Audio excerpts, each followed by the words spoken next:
प्रिय मित्रों, आज हम आपको एक ऐसी कथा का श्रवण कराने जा रहे हैं जो सुनने मात्र से आपके जीवन में सुख, संपत्ति और धन की वर्ष होगी। लेकिन अगर आप सभी को ऐसी कथाएं पसंद है और ऐसी ही आध्यात्मिक जानकारियां आपको अच्छी लगती है, सनातन धर्म के बारे में पसंद है, तो आप इस चैनल को सब्सक्राइब कर लीजिए। तो चलिए कथा को प्रारंभ करते हैं। हरे कृष्णा, ओम नमः शिवाय, प्रेम से बोलिए। माता जगत जननी जगदम्बा माई की जय। एक दिन की बात, शाम का समय था।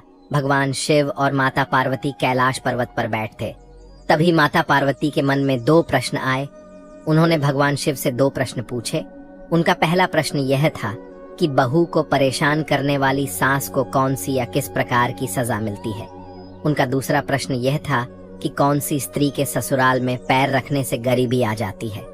इसके बाद माता पार्वती के प्रश्नों को सुनकर भगवान शिव ने कहा, हे पार्वती, आपके मन में आया हुआ प्रश्न बहुत महत्वपूर्ण है, साथ ही लोक कल्याणकारी है। इसलिए कि जब कोई लड़की शादी के बाद बहू बनकर अपने माँ बाप को, जिन्होंने उसे जन्म दिया और पाला पोसा, उसी को हमेशा के लिए छोड़कर अपने ससुराल में जाती है, तो उस समय उसका ससुराल ही उसके लिए सब कुछ होता है और उस बहू के लिए उसके सास ससुर ही माता पिता होते। इसलिए हे पार्वती, हर सास ससुर को चाहिए कि अपनी बहू को अपनी बेटी जैसा ही प्यार दे। उनको सोचना चाहिए कि उनकी बहू उनके घर को खुशहाल करने के लिए अपना एक प्यारा सा संसार छोड़कर आई है। लेकिन ऐसा कम देखने को मिलता है कि एक सास अपनी बहू को अपनी बेटी की तरह प्यार देती हो। भगवान शिव कहते हैं, हे पार्वती, अब मैं आपके दोनों प्रश्नों के उत्तर एक छोटी सी कहानी के माध्यम से देता हूँ। इसे आप ध्यान से सुनिए, फिर आप पूरी तरह से संतुष्ट हो जाएंगे। तो प्रिय मित्रों, कहानी शुरू करने से पहले मेरा आप सभी से अनुरोध है कि आप हमारी कहानी में खो जाइए। इससे पहले आपसे निवेदन है कि यदि अभी तक हमारे चैनल को सब्सक्राइब नहीं किया है तो कृपया चैनल को सब्सक्राइब कर दें। आप वीडियो को पूरा देखें, क्योंकि आधी अधूरी वीडियो देखने से आधा अधूरा ही ज्ञान प्राप्त होता है, जो जीवन में कभी काम नहीं आता। तो चलिए हम कहानी की शुरुआत करते हैं। आगे भगवान शिव माता से पार्वती कहते हैं, हे पार्वती, एक गांव में एक बुढ़िया रहती थी जो बहुत ही दुष्ट थी। उस बुढ़िया के पास एक बेटा था और एक सीधी सादी बेटी भी थी। वह हमेशा माँ की बातों पर चलती थी। भगवान शिव कहते हैं, हे पार्वती, अब कुछ ऐसा हुआ कि उस बुढ़िया के बेटे को गांव में कोई भी काम नहीं मिलता है। वह इतना गरीब है कि जमीन भी बेचकर वह धन कमा सके। उसे धन के लिए कुछ काम करना होगा। वह काम की तलाश में दूसरे गांव जाता है। दूसरे गांव में उसे एक अच्छा सा काम भी मिल जाता है, लेकिन वहां से उसे हर रोज अपने घर पर आने के लिए समय नहीं मिलता है। सिर्फ पूरे साल में एक एक बार या कुछ दिनों के लिए ही उसे छुट्टी मिलती है। तो अपने घर आ पाता है इसलिए कि वह दूसरे गांव में जाकर के काम करता है। लेकिन उसे अपनी पत्नी की भी बहुत चिंता रहती थी। इसीलिए जब उस बुढ़िया का बेटा अपने घर से काम करने के लिए दूसरे गांव पर जाता था, वह जाने से पहले हमेशा अपनी माँ से कहता था कि माँ, मेरी पत्नी को अच्छी तरह से संभाल कर रखना, क्योंकि मैं रोजाना यहाँ पर नहीं आ सकता हूँ। फिर बेटे की बात को सुनकर कि वो बुढ़िया कहती थी कि हाँ बेटा, तुम बिल्कुल भी चिंता न करना, मैं तुम्हारी पत्नी का अच्छे से ख्याल रखूंगी, उसे कोई भी कष्ट नहीं मिलेगा। तुम बेफिक्र होकर के दूसरे गांव में काम करने के लिए जा सकते हो। अपनी पत्नी की चिंता मत करो, उसे मेरे पास छोड़कर बेफिक्र तुम जाओ। भगवान शिव कहते हैं कि हे पार्वती, ऐसे ही अपने बेटे को झूठा आश्वासन देकर और उसे घर से दूर भेजकर वह बुढ़िया फिर बेटे के जाने के बाद वह अपनी बहू को बहुत परेशान करती थी।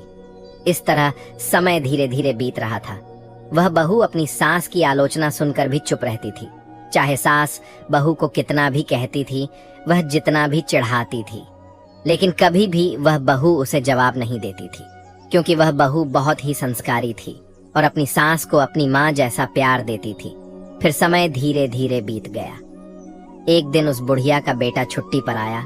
वह 2 दिन तक घर पर रुका, लेकिन उसकी बहू ने किसी तरह की कोई शिकायत नहीं की। फिर इस प्रकार छुट्टी पूरा होने के बाद में जब वह बुढ़िया का बेटा काम के लिए दोबारा जाता है, तो जाने से पहले अपनी माँ से कहता है, माँ, हमारी पत्नी का ख्याल रखना, यह बहुत ही अच्छी है, आपको बहुत ही प्यार करती है, क्योंकि मैं रोजाना यहाँ पर नहीं आ सकता हूँ। फिर बेटे की बात को सुन करके वह बुढ़िया कहती है, ठीक है बेटा, तू चिंता मत कर, मैं तेरी पत्नी का बहुत ख्याल रखती हूँ और आगे भी रखूंगी, क्योंकि यह तेरी पत्नी नहीं, मेरी बेटी भी है। भगवान शिव कहते हैं, हे पार्वती, इस प्रकार बेटे के घर से जाने के बाद अब बुढ़िया का ही राज्य था। अब बहू को संभालती कहाँ थी, वह तो उसे जितना हो सके उतना सताना शुरू करती है। खुद पैर फैलाकर बैठ जाती है और अपनी बहू से घर और खेत का सारा काम करवाती है। उसे सुबह जल्दी उठा देती है। उसके बाद घर का सारा काम जैसे खाना पकाना, बर्तन मांजना, पानी भरना आदि काम करवाती है। उसके बाद कभी जंगल से लकड़ियां लाने के लिए भेजती हैं। पूरे दिन वह बहुत ही मेहनत का काम करती है। उसे आराम करने का भी समय नहीं मिलता है। वह बुढ़िया अपनी बहू को ठीक से खाना भी नहीं देती है। कभी कभी सिर्फ पानी तो कभी वासी खाना देती है। भगवान शिव कहते हैं कि हे पार्वती, वो बेचारी बहू सब काम चुपचाप करती रहती है। कभी भी अपनी सास से किसी काम को करने से मना नहीं करती और अपनी सास के सामने कोई जवाब भी नहीं देती है। और वह अपनी सास पर कभी क्रोध भी नहीं दिखाती है। जब रात होती है तो वह बहुत परेशान रहती है। उसका शरीर बहुत दर्द करता था, लेकिन वह अपने पति से यह कभी नहीं कहती कि हमारी सासू माँ हमें बहुत परेशान करती है, क्योंकि वह नहीं चाहती कि घर में कलेश हो और उसके पति जो दूसरे गांव में काम करने गए हैं वह भी परेशान हो। भगवान शिव कहते हैं, हे पार्वती, इस प्रकार से दिन बीतते गए और फिर एक दिन सास को पता चलता है कि हमारी बहू गर्भवती है, तो वह एकदम से विचलित हो जाती है और सोचती है कि कमाने वाला मेरा बेटा अकेला है। ऊपर से यदि एक बच्चा और आ गया तो खाने वाला एक और बढ़ जाएगा। उसके ऊपर बच्चे के जन्म के बाद उसका ख्याल रखने के कारण बहू कोई काम नहीं करेगी, मुझे ही सब कार्य करना पड़ेगा। भगवान शिव कहते हैं, हे पार्वती।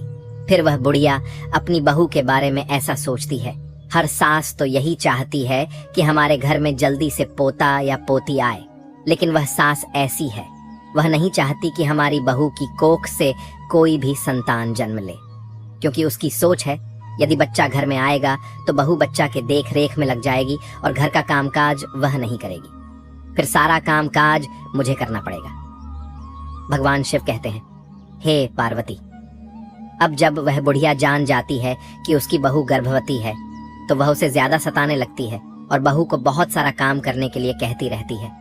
फिर भी बहू ऐसी हालत में भी घर का सारा काम और सास जो भी काम कहती वह सब भी अच्छे से किया करती थी।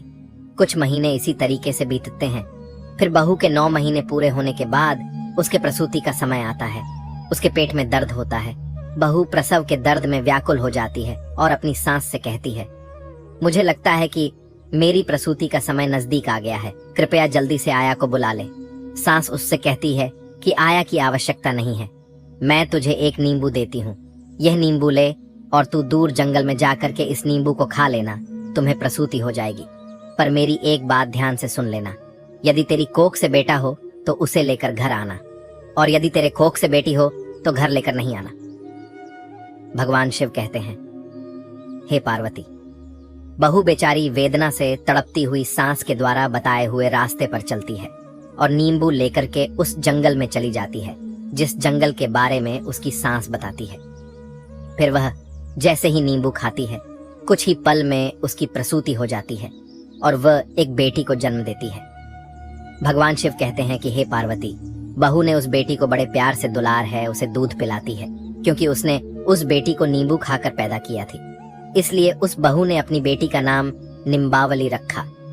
फिर वह एक ऐसा स्थान ढूंढने लगी जिसमें वह अपनी बेटी को छिपा कर रख सके।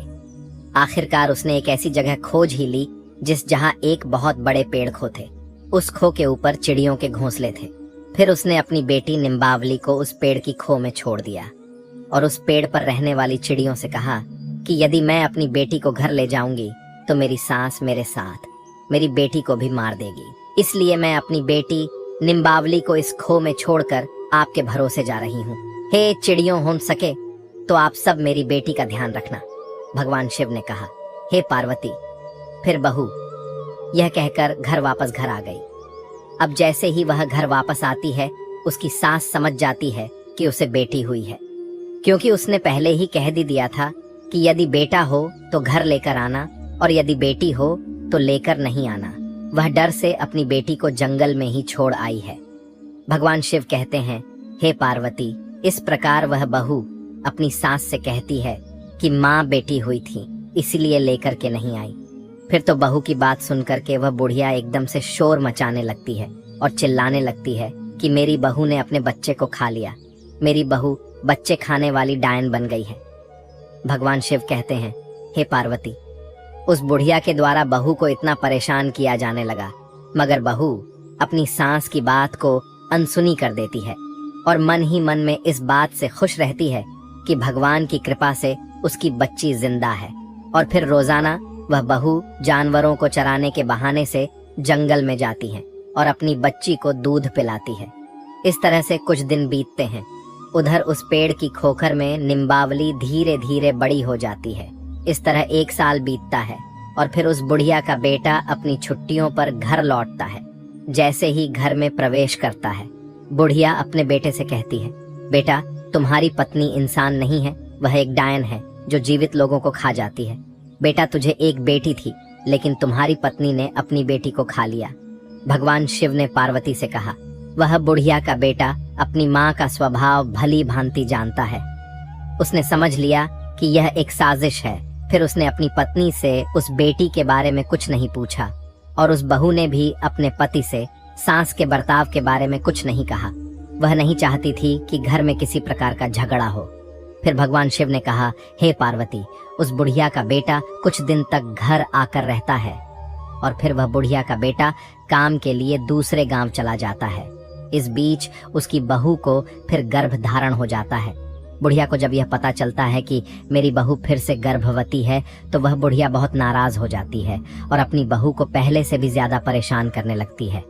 फिर भगवान शिव ने पार्वती से कहा, हे पार्वती, उसकी बहू दूसरी बार जब 9 महीने पूरे कर लेती है तो उसे प्रसूति का दर्द शुरू होने लगता है। तब बहू अपनी सास को पहले की तरह ही आया बुलाने को कहती है, लेकिन फिर से उसकी सास आया को नहीं बुलाती है और एक मुट्ठी जीरा ला करके अपनी बहू को देती है और कहती, ये जीरा तुम लेकर के तुम उस जंगल में जाना और इस जीरे को खा लेना, तुम्हें आराम से प्रसूति हो जाएगी। लेकिन एक बात है, उसे तुम ध्यान से सुनो। इस बार भी अगर तुम्हें बेटा हुआ तो उसे घर लाना, अगर बेटी हुई तो उसे घर मत लाना। भगवान शिव कहते हैं, हे पार्वती, बुढ़िया के कहने पर वह बहू फिर उस सुनसान जंगल में गई और वहां जीरा खा लिया। कुछ ही समय बाद उसे प्रसूति हो गई और उसने इस बार भी उसने एक सुंदर बेटी को जन्म दिया। और बेटी के जन्म लेते ही वह बहू पहले की भांति अपनी बेटी को बहुत ही दुलारती है, दूध पिलाती है। क्योंकि वह बेटी जीरा खाने से पैदा हुई थी, इसलिए अपनी बेटी का नाम रावती रखती है। और फिर पहली बेटी को जहां पर रखा था उसी खो में जाकर के अपनी दूसरी बेटी को भी रख देती है और चिड़ियों से कहती है, हो सके तो उसका ध्यान रखना। इतना कहकर वापस घर आती है। उधर बहू के घर पहुंचते ही वह बुढ़िया पहले से भी ज्यादा जोर जोर से चिल्लाती है और गांव वालों से कहती है कि उसकी बहू ने इस बार भी अपनी बेटी को खाया है। ये तो चुड़ैल है। मगर इस बार भी बहू जो थी अपनी सास के चिल्लाने को अनसुना करती है और उधर गांव वाले भी उस बुढ़िया की बात पर ध्यान नहीं देते। भगवान शिव कहते हैं, हे पार्वती, अब कुछ दिनों के बाद लगभग 1 साल और खत्म होता है। उसका बेटा फिर वापस घर लौटता है। अपने बेटे के घर आते ही वह बुढ़िया पहले की तरह अपने बेटे से बहू की चुगली करती है और बेटे से कहती हैं कि बेटे, इस बार भी तुम्हारी बहू ने एक बेटी को जन्म दिया और उसके जन्म होते ही उसने अपनी बेटी को खा लिया। उसने अपनी बहू को डायन कहा और कहा कि वह सबसे बड़ी चुड़ैल है। भगवान शिव कहते हैं कि हे पार्वती, इस तरह उस बुढ़िया की बात को सुनकर उसका बेटा चुपचाप रह जाता है और अपनी माँ से कुछ भी नहीं कहता है। उसने अपनी पत्नी से भी कुछ नहीं पूछा। फिर कुछ दिन घर पर रहकर जब वापस दोबारा काम पर जाता है तो बहू तीसरी बार गर्भवती हो जाती है। भगवान शिव कहते हैं कि हे पार्वती, इस बार भी पहले की तरह ही हो जाता है। इस बार बुढ़िया बहू को एक आम देती है और बहू उस आम को लेकर उसी जंगल में जाकर खाती है। जब वह आम खाती है तो वह एक बेटी को जन्म देती है और उसको दूध पिलाकर उसका नाम आम रख देती है और फिर उसको भी उसी खो में छिपा देती है और चिड़ियों से उसका ख्याल रखने के लिए कहकर वापस अपने घर आती है।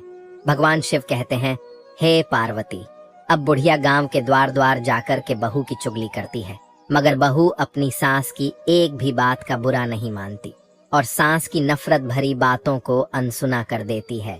मगर वह बुढ़िया गांव में जोर जोर से चिल्लाती है कि हमारे बेटे की बहू डायन है, उसने 3-3 बेटियों को खा लिया है। भगवान शिव कहते हैं, हे पार्वती, वह बुढ़िया जिस तरह से शोर मचाती है तो लोगों को भी अब लगने लगता है कि वास्तव में उसकी बहू सचमुच ही बच्चे खाने वाली डायन है। तो लोग डर के मारे अपने अपने बच्चों को घर के अंदर बंद करके रखने लगते हैं। अब इस प्रकार से धीरे धीरे यह बात गांव के चारों तरफ फैल गया और उस बुढ़िया का बेटा जिस घर में काम करता था उसे वहां भी यह बात सुनने के लिए मिल गई। फिर तो उस बुढ़िया का बेटा यह खबर सुनकर बहुत परेशान हो जाता है और तुरंत ही मालिक से अनुमति लेकर के अपने गांव वापस आता है। जब तक बुढ़िया का बेटा अपने गांव आता है तब तक यह खबर उस राज्य के राजा के कानों तक पहुंच जाती है कि बुढ़िया की बहू वास्तव में एक डायन है।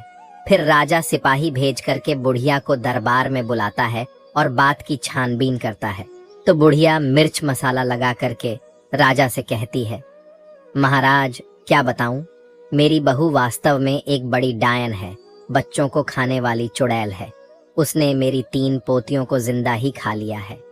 फिर तो राजा उस बुढ़िया की बात को सुनकर क्रोधित हो जाता है और सिपाहियों को आदेश देता है कि चौराहे पर एक सूली लगवा दो और बुढ़िया की बहू जहाँ कहीं भी है वहां जाकर लेकर आओ और शीघ्र ही उसे सूली पर चढ़ा दो। भगवान शिव कहते हैं, हे पार्वती, इस प्रकार राजा के सिपाही शीघ्र ही आज्ञा का पालन करते ही तुरंत ही सूली बनाते हैं और जाकर के बुढ़िया की बहू को दरबार में लेकर आते हैं। फिर राजा पूछता है, क्या तुम्हारी सास सच कहती है? क्या तुमने अपनी 3 बेटियों को जिंदा खा लिया है? मगर राजा की बात को सुनकर वह बहू चुपचाप नीचे सिर झुकाए खड़ी रहती है।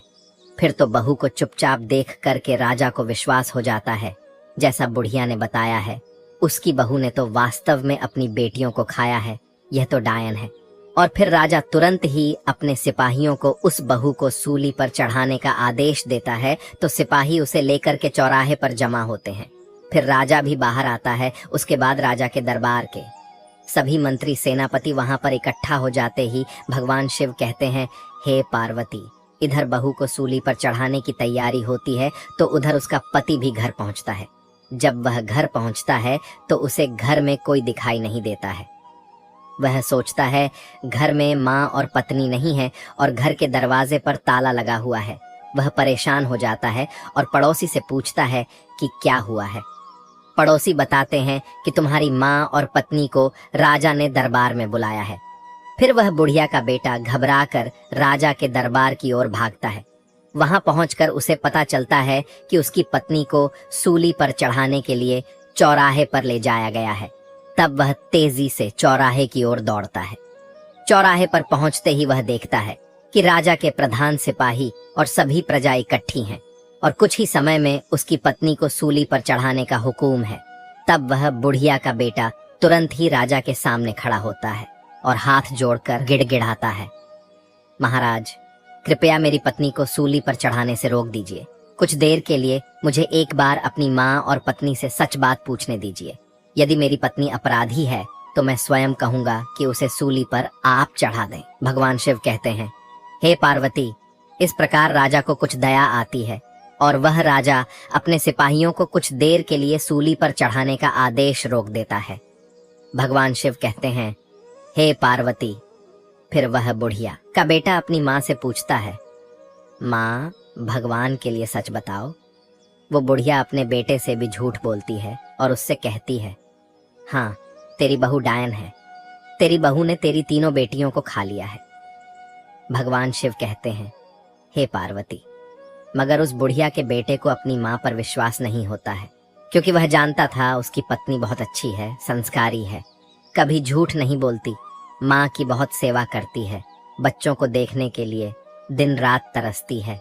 फिर ऐसी माँ अपने बच्चों को खा करके डायन कैसे बन सकती है? फिर ऐसा सोच करके उस बुढ़िया का बेटा अपनी पत्नी को कसम देकर पूछता है कि तुम मुझे सच बताओ, मुझसे झूठ ना बोलना। भगवान शिव कहते हैं, हे पार्वती, इस प्रकार उस बुढ़िया के बेटे की बहू शुरू से लेकर अंत तक की सारी बातें अपने पति को बताती हैं, लेकिन कोई भी उसकी बातों को सच मानने के लिए तैयार नहीं होता, तो वो कहती है, सच्चाई क्या है आप अपनी आंखों से देख लीजिए। और वह अपने पति को लेकर वही जाती है जहां पे उसने अपनी तीनों बेटियों को रखा था।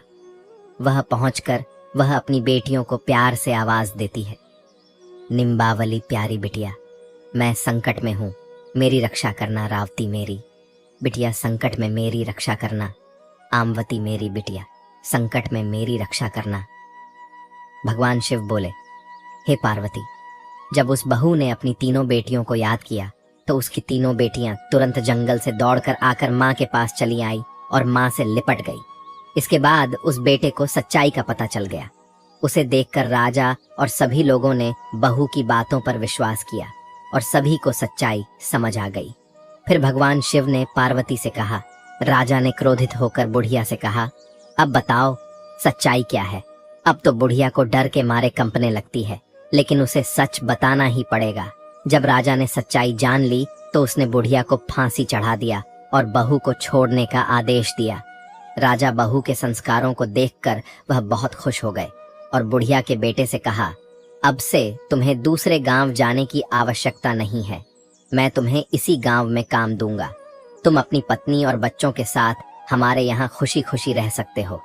भगवान शिव कहते हैं, हे पार्वती। फिर बुढ़िया का बेटा राजा से हाथ जोड़कर कहता है, आपकी बड़ी कृपा हुई महाराज। और उसके बाद में बुढ़िया का बेटा अपनी पत्नी और तीनों बेटियों को लेकर के घर पर आ जाता है। भगवान शिव कहते हैं, हे पार्वती, वह बहू बहुत ही संस्कारी थी, लक्ष्मी की उपासक थी। और फिर वह अपने पति और अपनी तीनों बेटियों के साथ घर पहुंच करके लक्ष्मी को याद करके रात्रि में सो जाती है।